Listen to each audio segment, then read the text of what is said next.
The clink of crystal, the quiet murmur of old money, and the artificial smiles plastered across painted faces. New Year's Eve at the Montgomery estate was a circus disguised in couture and pretension.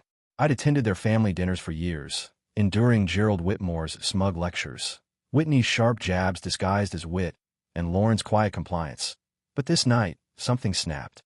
The ballroom was lit like a stage, the table a performance space where everyone knew their role, except I was done playing mine. I remember the scent of aged oak and rosemary lamb in the air, the cool feel of the linen napkin I was folding over my knee when it happened. Gerald, already flushed with too much wine, stood up with an exaggerated laugh. His cufflinks gleamed as he raised his glass, commanding everyone's attention like a petty monarch in a crumbling kingdom. I tried to ignore him, busying myself with the edge of my plate, but his voice cut through the air, thick with disdain. To Ethan, he sneered, eyes glinting with cruel amusement. The man who managed to land my daughter without a spine or a legacy. Tell me, Ethan, how does it feel to marry up when you bring nothing to the table but spreadsheets and a boring suit? The room went quiet. Utensils paused midair, and I felt 24 eyes on me. I lifted my gaze slowly, every muscle in my body tightening, but I didn't speak. I didn't need to. My silence made him angrier. I asked you a question, son-in-law. Or do you only speak when balancing numbers? The chuckle started low. Whitney, always first to enjoy someone else's humiliation, covered her mouth but didn't bother to hide the amusement in her eyes. Her husband, Chase, offered a half-hearted smirk, more out of habit than malice. The others? Just silence. Polite, complicit silence. Then came the wine. A flash of burgundy, wet heat splashing across my face, soaking into my shirt, my collar, my skin. It wasn't just a drink thrown in anger. It was a calculated move, a warning shot from a man who never liked the fact that I'd married his golden daughter without his blessing. And it landed with the wet finality of a gauntlet thrown at my feet. Gasps echoed. No one moved. Whitney burst into a delighted cackle that sliced through the moment like glass. Lauren sat motionless beside me, her expression blank, untouched by the chaos. She didn't reach for a napkin. She didn't look at her father. She simply turned to me and said, in that crisp, hollow tone she used when she was done pretending, "We should go." That was it. No outrage. No defense. Just cold detachment, like she'd been waiting for the moment I would finally have enough. I reached for my phone calmly, fingers slick from the wine, my chest burning not with shame, but clarity. The line rang once before my attorney picked up. "It's time," I said, wiping the wine from my brow with the back of my hand. No dramatics. No raised voice. Just the release of a weight I'd been carrying for too long. I had given this family years of my life. I had endured their snide comments, their elitist jokes about new money, the way they looked at me like a stray dog Lauren had foolishly decided to feed. They never saw the late nights, the sacrifices, the way I tried to be enough for them. They only saw someone who didn't belong in their curated picture of perfection. I'd spent 6 months quietly preparing, separating assets, gathering evidence, untangling the joint accounts Lauren never knew I was slowly draining. I let them believe I was the compliant husband, the quiet one in the corner who didn't fight back. That was my camouflage. I smiled through their cruelty and let them underestimate me until it served me not to. Now, I sat there in a drenched suit, red wine dripping down my collar, and felt freer than I had in years. Not because of vengeance, not because of pride, but because I no longer cared about their approval. I was done shrinking myself to fit into their world. I stood up slowly, feeling the weight of every stare in the room, and adjusted my soaked tie. "Happy New Year," I said, without looking at anyone in particular. No one stopped me as I left the table. Not even Lauren. She didn't ask who I had called. She didn't reach for my hand. She didn't say a word. Just watched me go, like she'd watched everything else I'd done in this marriage. Without interest, without investment. As I stepped out into the icy air, the chill hitting my wet clothes like a slap, I finally understood. I had never been one of them, and I never would be. And that was no longer a curse. It was a promise. To the Whitmores, I was a quiet accessory to their family tableau. Lauren's dull, unremarkable husband who made polite small talk and disappeared before dessert. In their world, finance meant vague suits and spreadsheets. Men who handled money but never touched real power. I let them believe it. In fact, I nurtured it. I wore the tailored but forgettable suits. I spoke in measured tones, the kind that faded into the hum of dinner conversation. I smiled at Gerald's condescension, nodded through Whitney's passive-aggressive digs, and accepted being seen as less, because letting them underestimate me was my greatest advantage. The truth was, I didn't just work in finance. I built and ran a private equity fund that managed over $400 million in assets, focused on distressed commercial properties, buildings abandoned by poor management or collapsing market conditions, properties that others overlooked or dismissed. I saw potential in ruin, and I knew how to turn decay into profit. I acquired, restructured, sold, and repeated the cycle with surgical precision. And in doing so, I turned myself from a kid raised in a two-bedroom walk-up into a man worth over $70 million before the age of 40. None of that made it into the family conversations.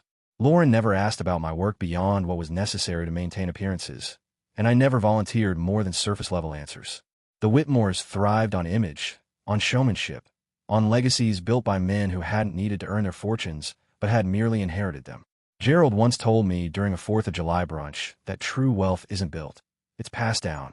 I remember nodding, sipping my mimosa, and mentally noting the cracks in his words. The truth was, Gerald's empire wasn't as invincible as he made it seem.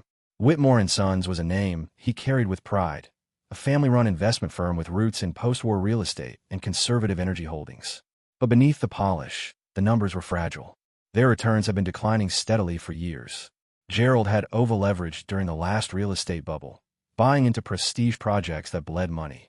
Their portfolio was riddled with underperforming assets, and they were too proud, or too blind, to admit it.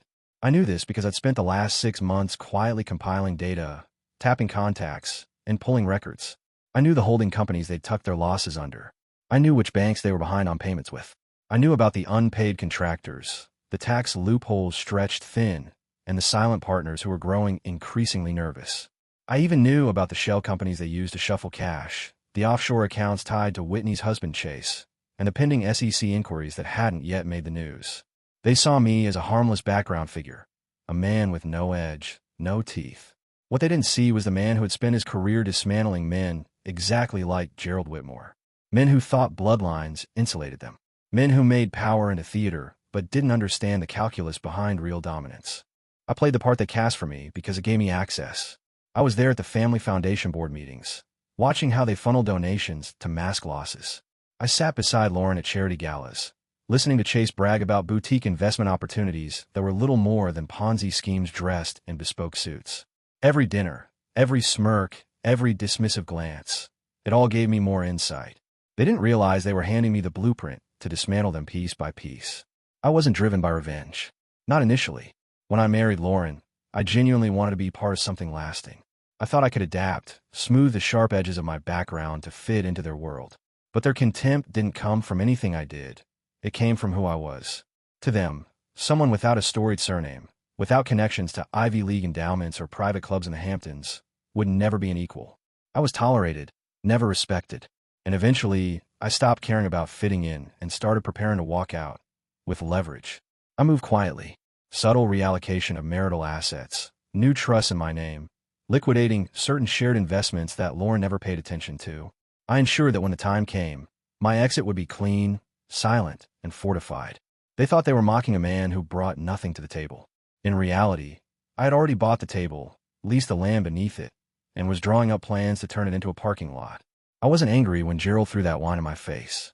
I wasn't even embarrassed, because in that moment, I realized that he still had no idea who he was provoking. He believed he had humiliated me in front of his guests, but all he had done was confirm that I no longer owed them any performance. The mask was already halfway off. They didn't know what I really owned. They didn't know that 2 of their flagship properties were carrying hidden liens and that I had quietly acquired the debt. They didn't know I had been speaking with their junior partners, the ones Gerald had alienated with his arrogance. They didn't know that the lawyer I called that night wasn't just handling a divorce, but finalizing a strategic acquisition that would shift a key asset from their control to mine. All because they believed I was just the quiet one, the man in finance, the guy who didn't belong. Let them keep thinking that. There was a time when I loved Lauren without caution or calculation. I remember the exact moment it happened. She stood in the corner of a downtown bookshop, arguing with a stranger about which edition of Fitzgerald's work was superior, her voice sharp, her wit merciless, and her eyes burning with a kind of intelligent defiance that pulled me in like gravity. She wasn't just beautiful. She was unfiltered, self-assured, independent in a way that didn't need validation. She didn't care about legacy, old money, or boardroom politics. At least, that's what I believed in. She had no interest in the curated lives of her family. She even rolled her eyes at them when they weren't looking. We were partners in that subtle rebellion, outsiders together. That woman doesn't exist anymore. Somewhere along the way, Lauren shed her skin, piece by piece, until there was nothing left of the person I fell in love with. At first, the changes were small, almost imperceptible. She stopped mocking her mother's obsession with appearances and began mirroring it. She traded her messy bookshelf for color-coded coffee table books that no one read. She started dressing for the Whitmore's approval, not her own confidence. Her words softened in public. Her laugh became more performative, and our conversations grew colder, surface-level exchanges between two people who used to speak in the shorthand of intimacy. I held on. I made excuses. I told myself she was just adjusting, adapting to the pressures of her family's expectations. But the further she sank into their world, the more I realized she wasn't just adapting. She was becoming one of them. Somewhere in those polished dinner parties and meticulously filtered Instagram posts, the woman who once challenged every room she walked in had vanished, replaced by someone obsessed with status, appearance, and hollow validation. And the worst part was, I don't think she noticed the change. Or maybe she did, and didn't care. The distance between us didn't happen all at once. It crept in during quiet moments. She started staying later at events I wasn't invited to, brushing off my questions with vague answers. Just a fundraiser. Just a friend from school. You wouldn't know them. Her phone became a permanent fixture in her hand. The screen always tilted away, notifications muted. She started disappearing on weekends under the guise of meetings or art shows. I'd wake up in an empty bed and tell myself not to jump to conclusions, not to be paranoid, to trust her. But trust has a weight. And eventually, mine began to crack. I hired a private investigator the same way I would initiate a hostile acquisition. Quietly, thoroughly, without emotion. His name was Morton. Former law enforcement. Discreet. Efficient. The kind of man who didn't ask why, just deliver results. I gave him everything. Her schedule, her known contacts, the few lies I'd already uncovered. He promised updates within 2 weeks. I told him to take his time. Deep down, I already knew what he would find. The night he called me back, I was in my office at home, reviewing documents for a commercial deal in San Diego. I let the phone ring twice before picking up, forcing my voice to stay even. Doc, I said. She's cheating, Morton said, direct as ever.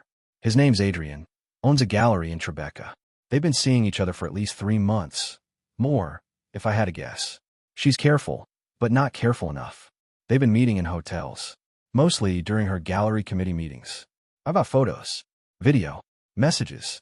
I didn't say anything. Just let the words sit in the air between us, hollowing out what little illusion was left. She knows what she's doing, Morton added after a beat. This isn't some emotional mistake. They laugh about you. A lot. He emailed me the files, and I opened them with the same detachment I used when reviewing acquisition losses.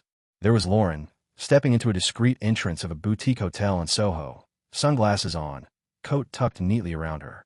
Another photo, her hand in his, the angle catching her smile. Wide, carefree, intimate in a way she hadn't looked at me in years.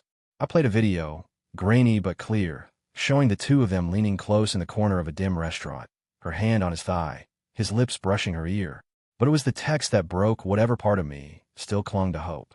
I scrolled through screenshots of their conversations, his save in her phone as Jasper, filled with inside jokes about our marriage, mocking references to my career, my clothes, my personality. Mr. Excel is probably still organizing his sock drawer, she wrote once, followed by laughing emojis. Another, he thinks I'm at a gallery opening. Poor thing probably believes I'm networking. There was nothing accidental in her betrayal. No guilt, no hesitation, just contempt. The woman who once admired my discipline, my quiet resolve, now reduced me to a caricature behind my back. It was like reading a stranger's thoughts about me, someone I had trusted with every corner of my life. I didn't cry. I didn't scream. I didn't smash anything. I just sat there, staring at the evidence, feeling the last thread of emotional connection unravel. In that moment, the man who had tried to save our marriage, who had looked past her family's disdain, who had believed that love could outlast change, he died. What remained was focus. Cold, sharp, calculated focus. She had mocked the wrong man. Her betrayal didn't break me. It clarified everything. It burned away the doubt, the hesitation, the quiet hopes that maybe we could still fix what had been eroding between us for years. There was nothing left to fix, only things to dismantle. And I was very, very good at that. The Whitmores built their reputation on legacy, but it didn't take much digging to see the cracks beneath the surface. Gerald's real estate empire looked solid from the outside. office buildings, commercial centers, high-profile properties. But it was all smoke. Over-leveraged, underperforming, and terribly managed. It was only a matter of time before it collapsed under its own weight. I just made sure it happened faster. I began by acquiring mortgage notes on his key properties through a chain of anonymous shell companies. Quiet purchases, nothing flashy. I targeted assets I knew he relied on, properties he used as collateral for other loans, ones with high vacancies or expiring leases. Once I had control, I didn't move aggressively. I let the pressure build. I reached out to his best tenants through third-party firms and offered them better spaces with lower rent. Most of them left within weeks. His revenue dried up while his expenses stayed locked in. And all the while, he had no idea who was behind it. But it wasn't just Gerald's business that was rotting. The family itself was a mess, and I documented every weakness. Trent, his son, played the role of family legal counsel. On paper, he looked respectable. In reality, he barely passed the bar and had been buried in the firm thanks to nepotism. I found an NDA tied to a harassment complaint from a former intern, buried with hush money. It was enough to ruin him professionally. Whitney's husband, Kyle, ran a hedge fund he loved to brag about, but his numbers didn't hold up. I traced massive client losses, shady transfers, and a portfolio loaded with toxic assets. His fund was circling the drain, and if even one investor pulled out, the whole thing would collapse. Worse, I had screenshots of internal messages that hinted at compliance violations, insider trades, and fake valuations. Deborah, the matriarch, kept herself wrapped in pearls and pride, but her finances were a quiet disaster. She was drowning in personal debt, millions borrowed under her name from private lenders to cover failed investments and keep up appearances. None of the family knew. She had pawned part of her jewelry collection and used the foundation's accounts to move cash discreetly. Everything they hid, I uncovered.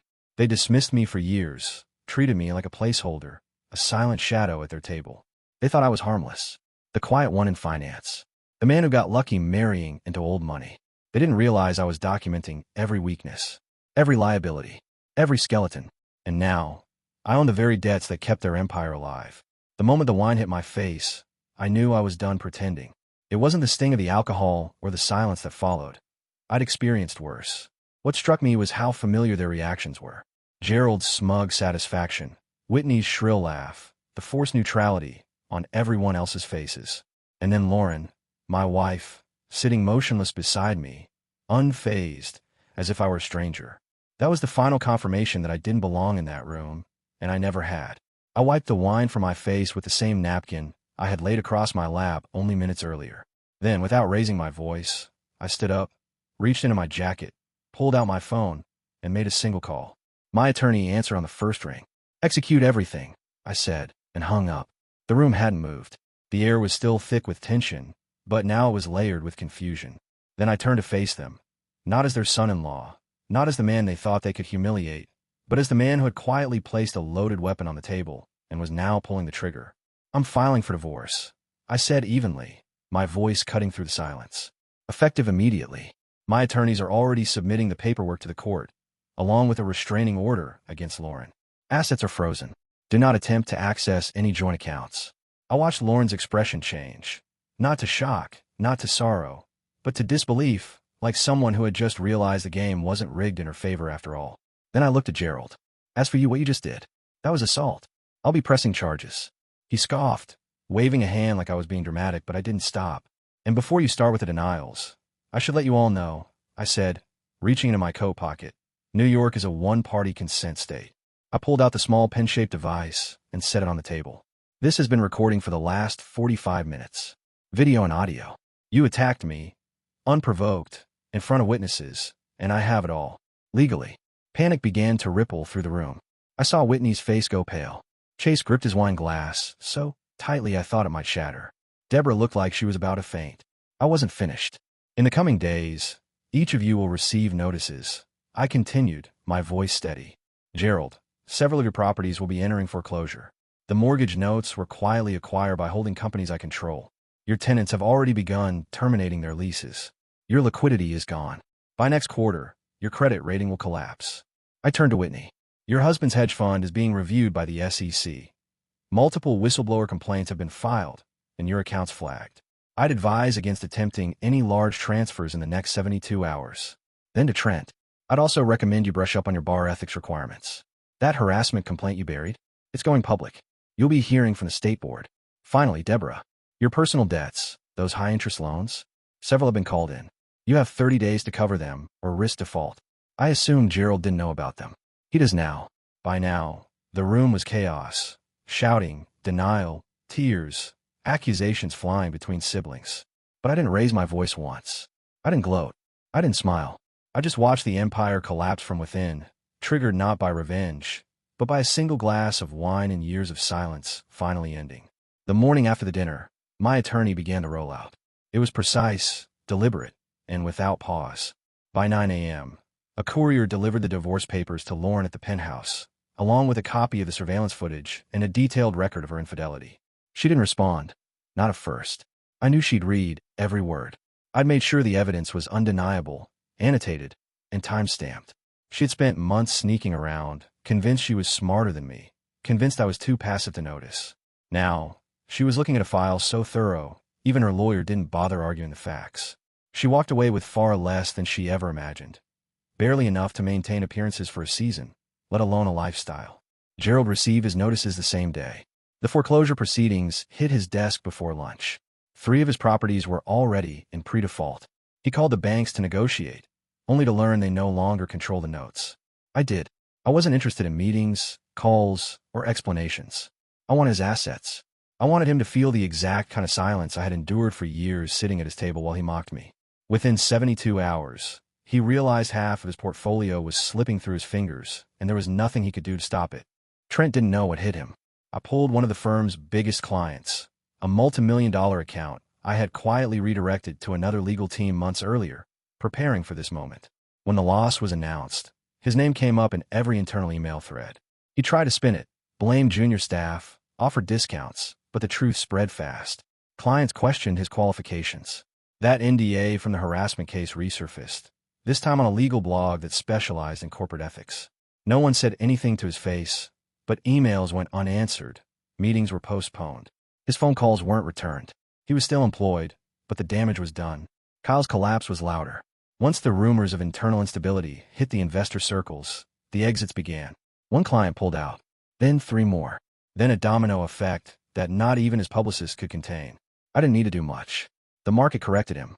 His losses were so steep that by the end of the quarter, his fund had to freeze withdrawals.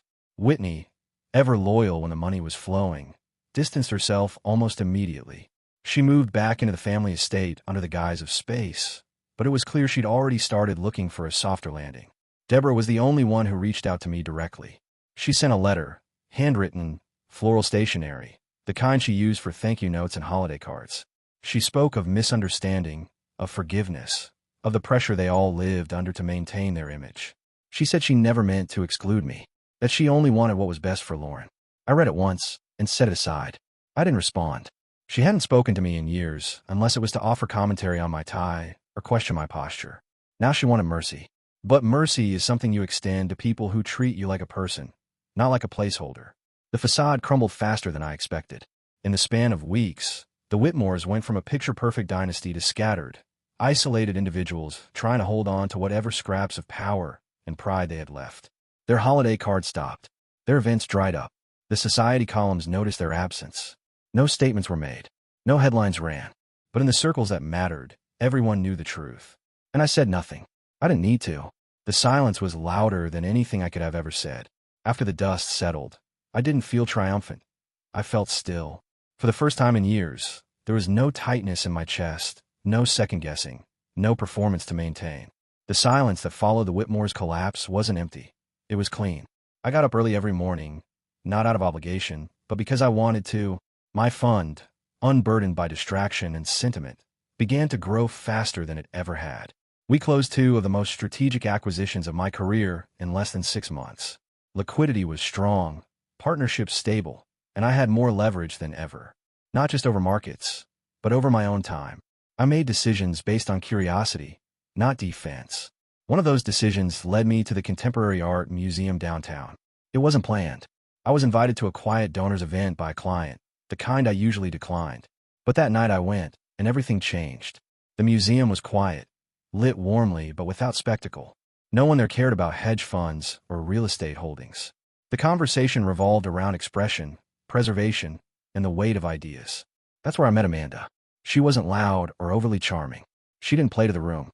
She asked sharp questions and listened like she was mapping your thoughts in real time. I found myself talking to her longer than I intended, not about business, but about color theory, postmodern sculpture, and how cities forget to make space for stillness. She had none of the pretension I'd grown so used to. When I mentioned I'd started donating, she barely blinked. She didn't seem impressed, and that disarmed me completely. We saw each other again a week later, then again after that. There was no game between us, no performance. Amanda didn't care about the parties I was once invited to, or the names I used to drop. She asked about what I built, what I read, what I regretted. She challenged me in ways I hadn't realized I needed, called me out when I leaned on my habits, pushed back when I got too guarded. But she never made me feel small. Where Lauren had once tried to mold me into a version of myself that fit her world, Amanda simply let me be and saw value in who I already was. We fell in love slowly, deliberately, like two people who understood what it meant to be burned and still wanted to feel warmth again. She had her own world, her own ambitions, and never once asked me to lead or follow, only to walk beside her. My life didn't just rebuild, it realigned. I wasn't chasing someone else's approval anymore. I had stripped everything down to its foundation and rebuilt with intention. And this time, every brick was mine. Exactly 2 years after the night Gerald Whitmore threw a glass of wine in my face, I stood by the floor-to-ceiling windows of my penthouse, watching the city shimmer beneath me.